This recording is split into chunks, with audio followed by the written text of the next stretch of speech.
कहानी एक ऐसे घर से जहां शादी का माहौल है, लेकिन टेंशन और शांति इतनी कि शादी का घर किसी जंग के मैदान जैसा दिख रहा था।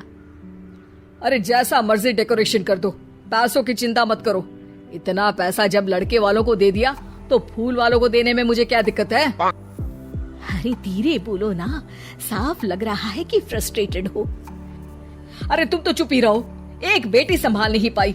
सारा दिन मैं काम पर जाता था, सोचता था घर पर बच्चों को अच्छे से संस्कार मिल रहे होंगे, लेकिन नहीं, मैडम को तो अपनी किटी और फैशन से फुर्सत मिले तब ना। माँ चुपचाप वहाँ से चली जाती है। समझ में नहीं आता कि आखिर शर्मा खानदान में हो क्या रहा है। कल तक चिड़िया सी फुदकने वाली शीना की शादी यूं अचानक एक मोटे काले लड़के से क्यों हो रही है? शीना कमरे में हाथ में गुड़िया लिए बोलती है, मेरे साथ जो हो रहा है ठीक हो रहा है। तुम तो सब जानती हो, साहिल मेरे लिए भगवान है। अब जब वो ही नहीं मिला तो फिर कोई भी हो, जिंदगी ही तो जीनी है, जी लेंगे। बाहर शीना की बुआ किसी से बात करती है। अरे मोटा नहीं, उसे तो खाते पीते घर का कहते हैं। अब ओबेरॉय का नाम भी किसी को बताने वाली बात है। उनका इकलौता लड़का तो करोड़ों की सामी तो है ही। अरे हमारी शीना बिटिया तो रानी बनेगी, रानी। इन सब के बीच कहीं कोने पर शीना हाथ में मेहंदी सजाए बैठी थी और आंखों में आंसू सजाए। और वो समय भी आ जाता है जब शीना मंडप के नीचे हाथ में वरमाला लिए खड़ी होती है, लेकिन तभी अफरा तफरी मच जाती है। कोई कहता है, अरे लड़के की माँ को हार्ट अटैक आ गया। अरे अच्छी खासी थी, कैसे हो गया? अरे कहते हैं ना, किसी किसी लड़की के पैर अच्छे नहीं होते। हो सकता है कि मनहूस है ये लड़की। शीना पास खड़ी सब सुन रही थी। फिर शीना अपने कमरे में आ जाती है। शादी ये कहकर नहीं होती कि लड़की मनहूस है। अब लगातार शीना के लिए लड़के देखने आते, लेकिन आस पड़ोस या किसी के कहने पर शादी हर बार टूट जाती। लेकिन एक दिन, अंकल, मैं काफी दिनों से आपसे मिलने की कोशिश कर रहा था, लेकिन हिम्मत नहीं हो पा रही थी।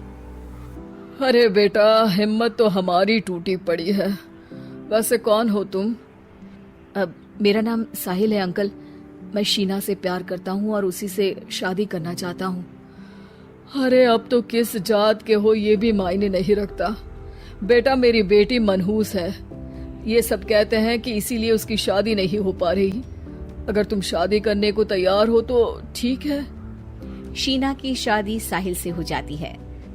अगले दिन साहिल की माँ का देहांत हो जाता है और एक बार फिर लोग शीना को अपशकुनी कहने लगते हैं। अरे खा गई दीदी को ये। अरे क्या जरूरत थी साहिल किसी मनहूस को घर लाने की?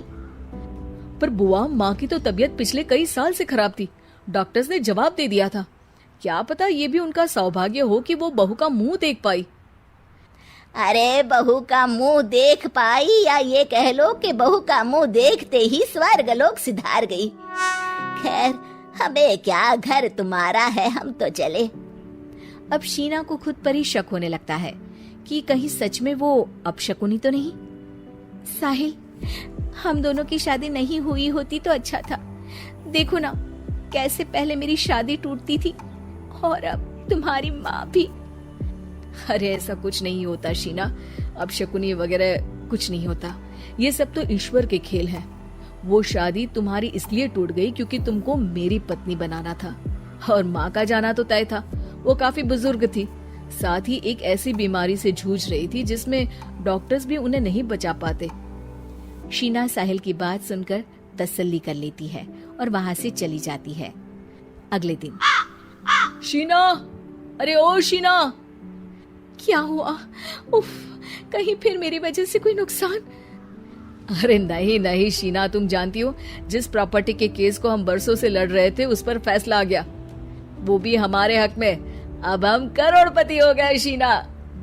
शीना शांत रहती है। अरे क्या हुआ? करोड़ पत्नी बनकर तुमको खुशी नहीं हुई? शीना की आंखों में पानी आ जाता है। चलिए जी, कुछ तो अच्छा हुआ मेरी जिंदगी में आकर आपके साथ। साहिल शीना को गले लगाकर कहता है, मेरी नई नौकरी भी तुम्हारे ही आने से लगी। ये प्रॉपर्टी का केस जीता। सब कुछ तो तुम्हारे आने के बाद ही हुआ, फिर तुम मनहूस कैसे? ये सुनकर शीना खुश हो जाती है।